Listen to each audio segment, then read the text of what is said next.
귀한 찬양 감사드립니다. 그 땅의 부흥의 시작 바로 나로부터 이루어지는 줄로 믿습니다. 감사합니다. 시간 잠시 말씀을 위해서 기도하겠습니다. 성령이 우리 가운데 설교자 위에 모든 말씀 듣는 회중들 가운데 함께하여 주시옵소서. 비가 오나 눈이 오나 바람이 부나 봄이나 가을이나 여름이나 겨울이나 우리의 인생 어떤 일이 있든지 간에 동일하게 역사하시는 주님을 찬양합니다. 이 시간도 예배 자리로 불러주신 주님, 말씀 듣게 하신 주님, 우리의 마음의 귀를 열고 주님을 바라보고 주님의 말씀을 기다리오니 성령이여 임하여 주시고 주님께서 친히 말씀하 부족한 종의 입술을 하나님 주장하옵시기를 비옵고 예수님의 이름으로 기도하옵나이다. 아멘. 지난 시간 이 땅에 있는 들짐승과 까마귀 새끼 같은 미물들까지 보호하시고 먹이시기 위하여 하늘을 구름으로 덮으시고 비를 준비하시고 비를 내려주시는 그 하나님의 긍휼과 자비의 역사를 묵상했습니다. 이 말씀이 우리에게 주는 중요한 메시지 중에 하나는 그렇게 작은 존재들까지 보살펴 주시는 하나님을 우리가 믿고 의지해야 된다는 것이죠. 하나님이 그렇게 보호하신다, 그렇게 사랑하신다, 그렇게 챙겨주신다. 그러므로 믿고 의지하라. 하나님의 치유와 회복의 은총, 늘 돌보아 주시는 그 사랑은 우리의 찬양과 감사의 이유가 되며 우리가 하나님을 온전히 붙잡고 바라며 나아가야 하는 매우 중요한 이유가 됩니다. 다시 말씀드리지만 시편 147편 세 단락으로 나누어져 있고 매 단락 시작은 찬양의 선포, 그 다음에 찬양의 이유가 나와 있는데 왜 찬양하는가 묵상하고 있습니다. 오늘 본문 시편 147편 10절과 11절은 이러한 기본적인 깨달음을 가지고 읽을 때에 그 의미를 보다 더 깊이 깨달을 수 있겠습니다. 여호와는 말의 힘이 세다 하여 기뻐하지 아니하시며 사람의 다리가 억세다 하여 기뻐하지 아니하시고 여호와는 자기를 경외하는 자들과 그의 인자하심을 바라는 자들을 기뻐하시는도다. 이렇게 챙기시고 이렇게 살피시는 그 하나님이니 그 하나님을 온전히 바라라. 그러면 하나님이 기뻐하신다, 그 말입니다. 오늘 본문 10절을 보면 히브리어 단어 로로 시작을 합니다. 이 단어는 가장 강한 부정을 의미하는데요. 10계명 보면 뭐뭐 하지 말라는 계명이 나오는데 그 계명들의 원문을 보면 로로 시작하고 있어요. 절대로 무엇을 해서는 안 된다. 근데 오늘 본문에 보니까 또 로로 시작하는데, 자, 그래서 해석을 해보면 하나님께서 말의 힘이 센 것과 사람의 다리가 억센 것을 절대로 기뻐하지 아니하신다, 이렇게 읽을 수 있다는 거예요. 말의 힘이 세다 하여 그랬습니다. 무슨 의미일까요? 이것은 문자적으로 마력을 의미하는 것입니다. 말의 힘. 근데 은유적으로 보면 강력한 군사력을 나타냅니다. 고대로 보면 인간의 삶에 중요한 역할을 말이 해왔죠. 고대에서부터 지금도 마찬가지입니다. 말은 운송수단일 뿐만 아니라 군대에서는 강력한 전투력을 만들어내는 어떤 동물이었습니다. 따라서 말의 힘이 세다는 것은 어떤 군대의 강한 힘을 드러냅니다. 왕상 4장에 보시면 솔로몬 왕의 부귀와 영화를 소개하면서 말을 얼마나 가지고 있는지를 소개했어요. 솔로몬의 병거의 말 외양간이 4만이요 마병이 12,000명이며, 여러분, 말 외양간이 4만 개이면 말은 도대체 몇 마리가 되었을까요? 마병이 12,000명이다. 기마부대가 12,000명이나 되었습니다. 이러한 성경의 구절들은 말은 부귀와 영화의 상징이요 강력한 군사력의 상징이라는 것을 알게 합니다. 사람의 다리가 센 것은 무슨 뜻입니까? 본문의 사람의로 번역된 히브리어의 원형을 보니까 이슈인데 이것은 그냥 사람을 의미하기도 하지만 대장부를 의미합니다. 용사를 의미할 수도 있겠습니다. 그 대장부의 다리, 용사의 다리, 다리로 번역된 히브리어의 원형인 쇼크라는 단어는 사람의 무릎 아래의 정강이를 나타낸대요. 그냥 다리 전체가 아니라 특별히 정강이를 나타낸다는 것입니다. 학자들에 따르면 사람의 정강이는 강하고 견고한 신체의 일부를 상징하고 전투에 임하는 군인의 민첩성을 드러낸답니다. 민첩성은 군인이 갖추어야 할 가장 중요한 요소 중에 하나, 강력한 군사력의 일부입니다. 강하고 빠른 군대 당해낼 재간이 있겠습니까? 정강이 뼈와 근육을 다치면 제대로 설 수도 없습니다. 걸을 수도 없을 만큼 심각한 문제를 경험하는 것입니다. 우리 신체에서 가장 중요한 부분 중에 하나가 아닌가 생각합니다. 정강이 뼈. 그래서 우리 옛 속담에도 정강이가 맏아들보다 낫다, 다리뼈가 맏아들이라, 이런 속담이 있답니다. 들어보셨어요? 네. 왜 웃으십니까? 여러분, 다리가 성하지 않으면 잘 걷지도 못하고 좋은 곳으로 여행도 못 가고 맛있는 음식을 먹으러 다닐 수조차 없으니 자신의 성한 다리가 효도하는 자녀보다 낫다. 우리 옛 어른들의 말씀입니다. 그만큼 다리가 중요하다. 어쨌든 사람의 다리가 센 것은 인간 자신이 가진 힘과 능력과 민첩성과 수완 등등 무엇인가 할 수 있고 이룰 수 있고 이기게 할 수 있는 어떤 것을 내가 가졌다라는 것을 뜻하겠지요. 시편 147편의 저자가 본문에서 말의 힘이 센 것과 사람의 다리가 억센 것을 언급한 이유는 아마도 그 당시 이스라엘 백성이 처한 상황과 연결된 것으로 보여집니다. 이스라엘은 최강대국 바벨론의 강력한 군사력에 완전히 눌려 패망하고 말았습니다.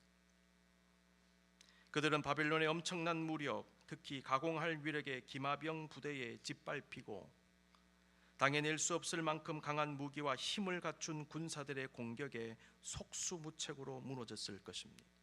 그 강한 다리에 완전히 밟힌 거죠. 멸망당하던 이스라엘 백성에게 바벨론 군대는 공포의 대상이었습니다.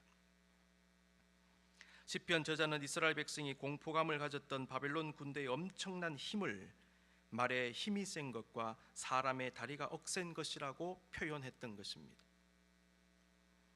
그런데 하나님은 말의 힘이 세다 하여 사람의 다리가 억세다 하여 기뻐하지 않으신다라고 말씀하십니다. 하나님은 이스라엘 백성이 그들을 압도한 말과 사람이 아니라 하나님을 더 두려워해야 함을 말씀하신 것입니다. 여러분, 그런데 사실 이것이 쉬운 것이 아닙니다. 사람은 눈앞에 보이는 것을 두려워하는 존재이기 때문입니다. 이스라엘이 강대국에 의해 멸망당할 때에 많은 이들이 자신들의 군사력, 국력, 경제력 등이 부족해서 멸망당했다고 생각했지요. 자신들에게 힘이 없어서 연약해서 망했다고 생각했습니다. 그러나 하나님은 달리 말씀하십니다. 이스라엘이 망한 이유는 그들이 정치, 경제, 군사적으로 약해서 망한 것이 아니라 죄악 때문에 타락했기 때문에 망했다고 하십니다. 이스라엘이라는 이름의 뜻은 성경에서 하나님과 겨루어 이겼다로 나타나 있지요. 창세기 32장 28절. 그런데 학자들은 야곱이 실제로 하나님과 싸워 이긴 자라는 의미라기보다는 하나님과 더불어 싸운 자 혹은 하나님의 도움을 받아 싸운 자라는 뜻을 가지고 있다라고 해석을 합니다. 어떻게 사람이 하나님과 겨루어 이기겠습니까? 그러니 두 번째, 세 번째로 해석한다는 것입니다. 결국 이스라엘은 약하지만은 하나님에 의해 강한 자, 승리하는 자가 된 것입니다. 그러므로 이스라엘이 아무리 약해도 그들이 하나님 앞에 바로 서 있었다면 하나님은 그들을 도와 승리하게 하셨을 것이고 멸망당하지 않게 하실 수도 있었습니다. 성경은 남유다와 북이스라엘의 멸망은 명백하게 죄의 결과라고 선포합니다. 중요한 것은 이스라엘은 여전히 패망의 트라우마에 사로잡혀 눈에 보이는 말과 군사들의 힘에 마음이 빼앗기고 그것을 두려워하여 하나님보다 그러한 인간적인 힘을 더 의지하고 싶은 마음을 가졌다는 것입니다.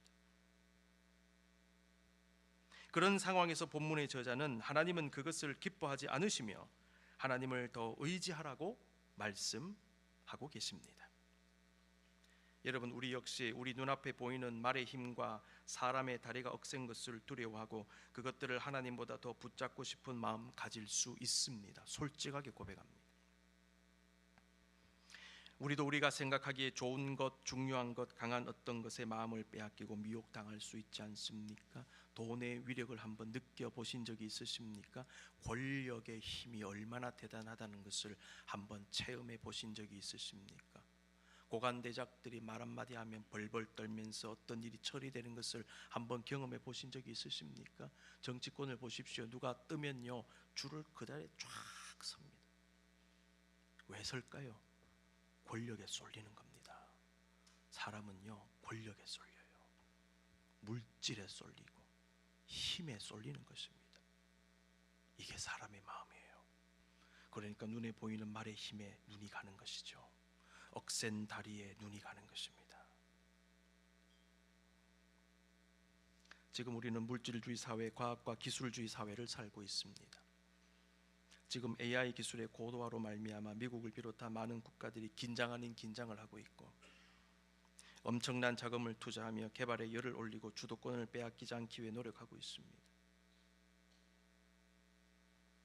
갈수록 빠른 속도로 발전해가는 과학과 기술은 우리의 삶에 도움도 주지만은 그와 함께 우리로 하여금 그것을 과도히 의지하고 마치 종교적 대상을 숭배하듯 매달리고 집착하는 일이 일어날 수도 있음을 조심해야 할 것입니다. 이러한 일은 사상적으로도 나타났어요. 17세기, 18세기 유럽에는 이실론이라는 것이 유행을 했습니다.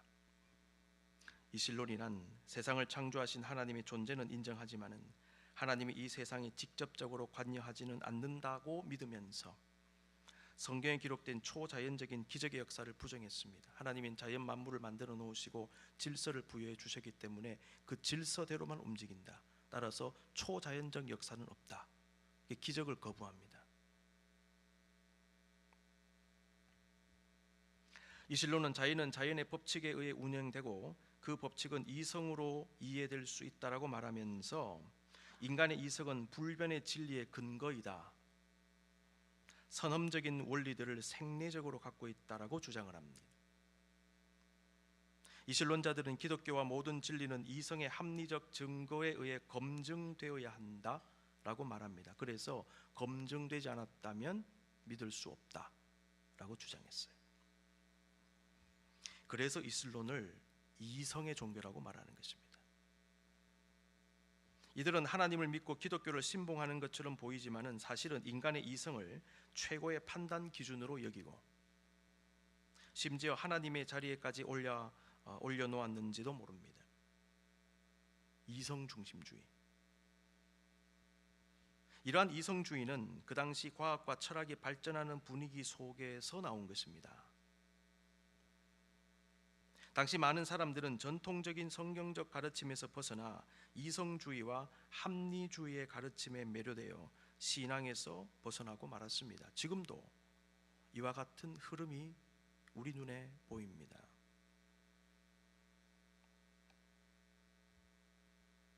이러한 사상적인 것들, 과학, 기술, 문명, 물질, 이러한 것들이 저와 여러분의 눈앞에 강한 말의 다리와 강한 사람의 다리처럼 나타날 것입니다.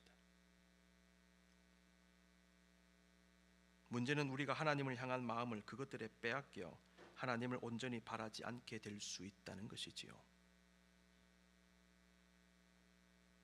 오늘 본문은 여호와는 말의 힘이 세다 하여 기뻐하지 아니하시며 사람의 다리가 억세다 하여 기뻐하지 아니하신다라고 말씀하십니다. 이 말씀 속에 담겨 있는 좀 더 깊이 있는 말씀, 그 메시지를 한번 살펴보시기 원합니다. 첫 번째, 하나님의 관심이 어디에 있는가를 알게 합니다. 이 말씀은 하나님께서 말의 힘이 센 것과 사람의 다리가 센 것을 그 자체를 싫어하신다, 그 자체를 무시하신다라는 것을 말하는 것이 아닙니다. 인간은 그러한 것을 가장 귀히 여기고 중요하게 생각하며 그것을 가지기를 원하고 집착하지만 하나님은 그렇지 않다는 것입니다. 인간은 크고 많고 화려하고 대단한 것에 관심을 가지지만은 하나님은 외적으로 보이는 것이 아니라 내면과 중심에 더 깊은 관심을 가지십니다. 사무엘도 하나님의 명령을 따라 사울 다음에 왕으로 세워질 다윗을 만나러 갔을 때에 처음에는 다윗의 큰형 엘리압의 용모와 키를 보고는 하나님께서 정하신 사람이라고 오해했습니다. 용모가 저렇게 훌륭하고 저렇게 키가 크고 훌륭하게 보이니 저 사람이 다음 왕이 될 것이 아닌가. 그때 하나님은 사무엘에게 말씀하셨어요. 그의 용모와 키를 보지 말라. 내가 이미 그를 버렸노라. 내가 보는 것은 사람과 같지 아니하다. 너희 사람들은 외모를 보지만은 나 여호와는 중심을 본다. 여러분 사시면서 언제나 이 말씀 가슴에 새기십시오. 사람은 외모를 보지만 하나님은 중심을 보세요. 저와 여러분의 마음을 보십니다. 하나님께서 말의 힘이 센 것과 사람의 다리가 억센 것을 기뻐하지 않으신다는 그 말씀은 두 번째로 하나님을 온전히 바라지 않는 것을 기뻐하지 않으신다는 말씀으로 이해하게 됩니다. 말의 힘이 세고 사람의 다리가 세다고 생각하는 사람들이 가질 수 있는 문제가 무엇이겠습니까?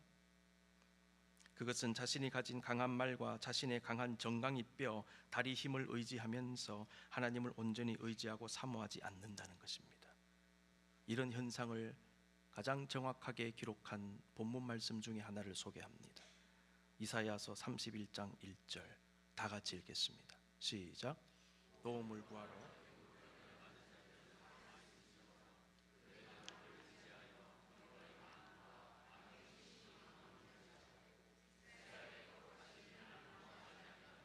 여호와를 구하지 아니하나니. 기가 막힌 말씀 보십시오. 말을 의지한다는 거예요. 병거의 많음을 의지한다. 마병의 심히 강함을 의지한다. 그런데 문제가 뭐냐면 이스라엘이 거룩하신 이를 앙모하지 않게 되더라. 여호와를 구하지 아니하더라. 시편 147편 말씀하고 이사야 31장 1절이 어떻게 이렇게 기가 막히게 연결이 됩니까? 성경의 말씀은 진리, 하나의 말씀, 일맥상통한다는 사실을 깨닫게 되는 것입니다. 신구약을 관통해서 우리에게 주시는 말씀, 여러 군데 선포된 하나님의 동일한 말씀, 이 말씀을 가슴에 새기실 수 있기를 바랍니다. 사람이 말을 의지하고 돈을 의지하고 마병의 심히 강함을 의지하면 거룩하신 이를 앙모하지 않게 될 수도 있을 것인데 그것을 조심하라. 너희가 여호와를 구하지 않게 될 수도 있다. 하나님이 기뻐하시는 것은 무엇입니까?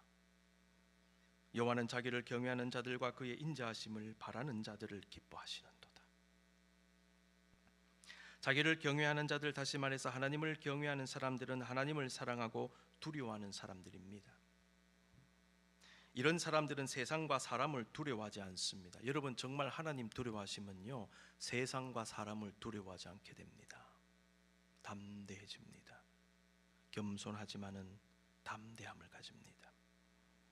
하나님을 향한 믿음이 없는 사람의 특징 중에 하나는 이 세상과 또 세상에 있는 것 그리고 사람을 두려워하더라는 것입니다. 하나님을 향한 신앙이 없는 사람은 하나님을 무시하고 교만히 행하면서도 어떤 상황에서는 마음의 깊은 두려움과 불안감을 노출해요. 그래서 우상 숭배합니다. 우상 숭배 왜 하는 줄 아십니까? 두려워서 하는 거예요. 그래서 돈과 같은 물질에 집착합니다. 왜요? 두려우니까요. 그거라도 잡고 있어야죠. 그래서 말의 강한 다리와 사람의 억센 다리와 세상의 힘과 권력을 의지하고 붙잡으려고 합니다. 사람한테 자꾸만 매달립니다. 그 마음속에는 욕심도 있지만 두려움이 있기 때문에 그렇습니다. 집착이 너무 강하거나 중독에 빠져 있거나 어떤 것에 매달리는 경우, 너무 심하게 매달리는 경우 그 심령 속에 불안 심리, 공포감이 들어가 있어요. 두려움이 많은 사람들입니다. 내 안에 두려움이 없고 내 안에 겁나는 것이 없으면요 왜 어떤 것에 매달립니까? 가만히 한번 살펴보십시다. 그의 인자하심을 바라는 이라는 표현에서 바라는 이라는 말의 의미는 소망함과 기다림입니다. 소망한다, 기다린다. 아무런 힘이 없는 어린아이는 부모의 보호와 손길을 간절히 소망하고 기다립니다. 인간은 자신이 의지할 대상을 간절히 사모하며 그 대상을 기다리는 존재입니다. 근데 그것이 하나님을 향해야 된다는 것이죠. 자기를 경외하는 자들과 그의 인자하심을 바라는 자들은 하나님을 온전히 사랑하고 두려워할 뿐만 아니라 하나님이 자신의 유일한 그리고 진정한 힘과 능력이 되심을 알고 간절히 사모하고 기다리는 사람들. 이들은 자신이 가진 강한 말을 자랑하고 의지하며 자신의 강한 다리, 자신이 가진 것을 의지하면서 교만한 마음을 품고 하나님을 온전히 바라지 않는 사람들과는 근본적으로 다른 사람들입니다. 이들이 하나님을 경외하고 소망하고 기다리는 이유가 아무것도 없기 때문일까요? 그렇지 않습니다. 그들의 경외와 소망은 무엇이 있고 없고에 달린 것이 아닙니다. 어떤 부귀와 영화를 누리고 있는가, 돈이 좀 있는가 없는가, 지위가 있고 있는가 없는가에 관계없이 어떤 상황에서든지 하나님을 기다리고 소망하는 사람들입니다. 있으면 있는 대로, 없으면 없는 대로 하나님을 진정으로 바라는 사람들, 자신의 상황과 형편에 관계없이 언제나 변함없이 주님을 소망하는 사람, 기다리는 사람, 그 사람이 진정한 신앙인들입니다. 하나님께서 들짐승과 까마귀 새끼를 먹이시기 위하여 구름으로 하늘을 덮으시고 비를 준비하셔서 비를 내리심으로 작은 미물들도 돌보심을 알고 내가 어떤 형편에 있든지 하나님을 바라는 그 사람을 하나님은 기뻐하십니다. 존 파이퍼 목사님은 자신이 쓴 Future Grace라고 하는 책에서 영국의 복음주의 시인이며 찬송가 작가였던 윌리엄 쿠퍼의 찬송가를 소개했습니다. 주 하나님 크신 능력이라는 찬송가가 있는데요, God moves in a mysterious way 라고 하는 찬송가, 제가 찾아보니까 예전 우리 통합 찬송가 80번에 들어가 있었어요. 이 찬송가를 이분이 작사했는데요, 이분이 우리가 잘 아는 샘물과 같은 보혈은 주님의 피로다, 샘물과 같은 보혈은 주님의 피로다. 이 찬양 지금 우리가 부르는 258장인데 이 작품도 윌리엄 쿠퍼가 작사한 것입니다. 이 저자가 이 작품을 소개하면서 만약 고대에도 이 찬송가가 있었다면 유대 백성들은 크게 소리 높여 다음과 같이 찬송을 불렀을 것이다 라고 말하면서 이 찬송가 2절을 소개했습니다. 제가 한번 읽어드립니다. 미약한 감정으로 하나님을 판단하지 말라. 그분이 은혜 주실 것을 믿어라. 고난의 섭리 뒤에 웃음 짓는 얼굴을 숨겨 놓으셨도다. 하나님은 찬송가 제목처럼 신비로운 방식으로 역사하십니다. 신비로운 방식으로 역사하시는 하나님은 인간 모든 것 위에서 그것들을 압도하시고 초월하시고 사용하시면서 역사하십니다. 우리 눈에 보이지 않으시는 하나님은 보이지 않게 역사하십니다. 그런데 반드시 일을 이루시며 때가 되었을 때에 그것을 보게 하실 것입니다. 그러므로 우리의 미약한 감정으로 내 짧은 생각으로 하나님을 함부로 판단하지 마십시다. 신비롭게 역사하시는 하나님은 자신의 웃는 얼굴을 숨겨 놓으셨습니다. 사랑하는 성도 여러분, 주님은 오늘 또 우리에게 이렇게 말씀하십니다. 들짐승과 까마귀 새끼를 먹이시기 위해 비를 준비하시는 하나님, 너희의 진정한 힘과 도움과 의지가 되시는 하나님만을 온전히 바라라. 잠시 눈을 감으십시다. 여러분, 세상 권력 볼 때, 급변하는 세상의 흐름을 볼 때 일어나는 여러 가지 우리를 압도하는 사건들, 전쟁들, 사고들 볼 때 마음에 두려움이 임하시지요. 외적으로 보이는 힘에 압도당하는 것 같습니다.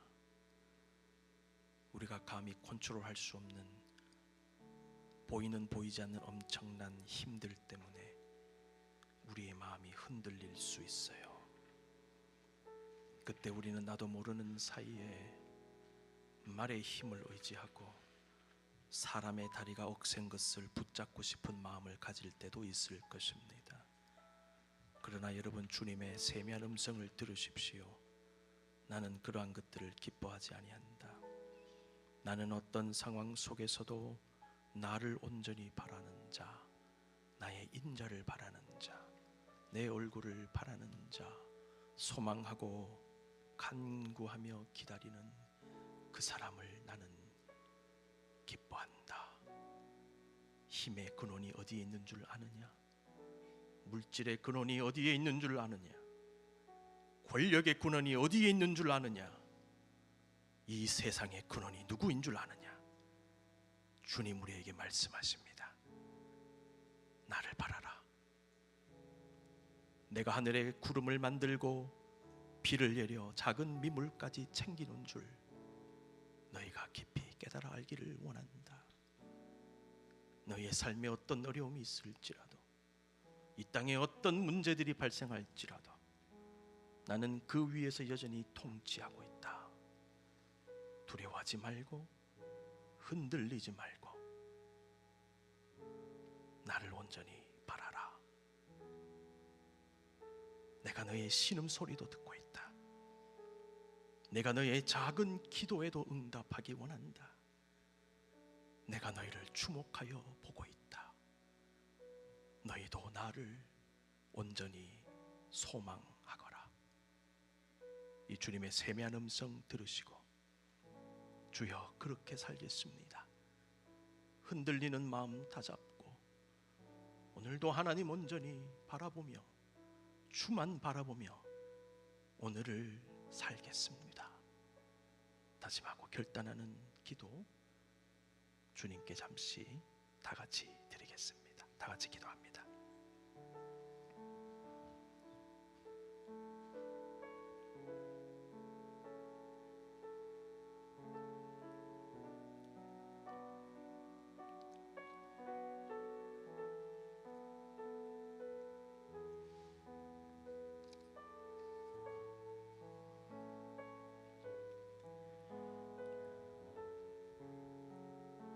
주님만 바라봅니다.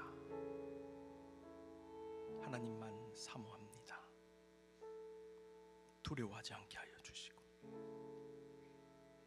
굳건한 믿음 위에 온전히 서서 주만 바라보는 우리의 믿음의 삶이 되게 해 주시옵소서. 기도하고 간구하는 주의 백성들을 성령으로 위로하시고 감싸 안아 주시고 찬양하라 선포하신 그 말씀, 찬양의 이유를 제시하신 그 말씀 붙잡고 평생을 감사와 찬양드리며 주님과 온전히 동행하게 성령께서 역사해 주시옵소서. 주만 온전히 바라보십시다. 주여 그렇게 바라보기를 원합니다. 고백하는 마음으로 마지막 찬양